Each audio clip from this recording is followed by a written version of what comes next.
సోదరులందరికీ నమస్కారం అండి. మీరు చూస్తున్న రైతన్నకు సమాచారం ఛానల్. నా పేరు వాసు. సో ఇప్పుడు మెయిన్గా మన మిరప తోటల్లో ఇప్పుడు మొదలైన ప్రాబ్లం ఏంటంటే ఆల్రెడీ చిన్న మొక్కల నుంచే మనకి బొబ్బర వైరస్ అనేది అటాక్ అవుతుందని చాలా మంది రైతులు చెప్తున్నారు. సో బొబ్బర వైరస్ అనేది ఇప్పుడున్నటువంటి వాతావరణ పరిస్థితులు అంటే ఒక్కసారి వారం రోజులేమో బాగా ఎండగొట్టింది, తర్వాత సడన్ గా వర్షాలు పడుతున్నాయి, మళ్ళీ ఇప్పుడు విపరీతమైన ఎండ కొడతా ఉంది. సో ఈ మిక్స్డ్ వాతావరణానికి మొక్క అనేది తట్టుకోలేక, ప్రెషర్ తట్టుకోలేక ఈ బొబ్బర తిరగడం జరుగుతూ ఉంటుంది. సో మరి ఈ బొబ్బర్ని కంట్రోల్ చేసుకోవాలి అని అంటే రకరకాల దోమ మందులు కొడతా ఉంటారు మీరు. సో దోమ మందులు ఒకటి కొడితేనే నీకు బొబ్బర కంట్రోల్ అవ్వదండి. సో బొబ్బర కంట్రోల్ అవ్వాలంటే మొక్కకి రెసిస్టెన్సీ పవర్ ఇవ్వాలి. సో ఇది మన హ్యాష్ ట్యాగ్ అండి. సో హ్యాష్ ట్యాగ్ అనేది మనకి ఏంటంటే మొక్కలో వ్యాధి నిరోధక శక్తిని పెంచుద్ది.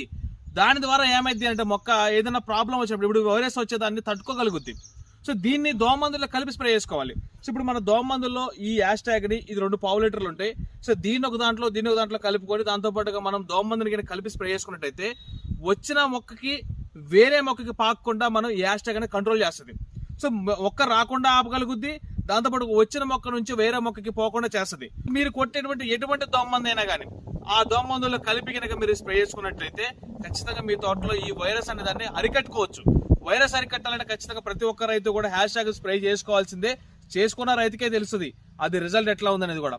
సో ప్రతి రైతు కూడా ఈ హ్యాష్ ట్యాగ్ స్ప్రే చేసుకుని మంచి రిజల్ట్ పొందాలని కోరుకుంటూ ధన్యవాదాలు.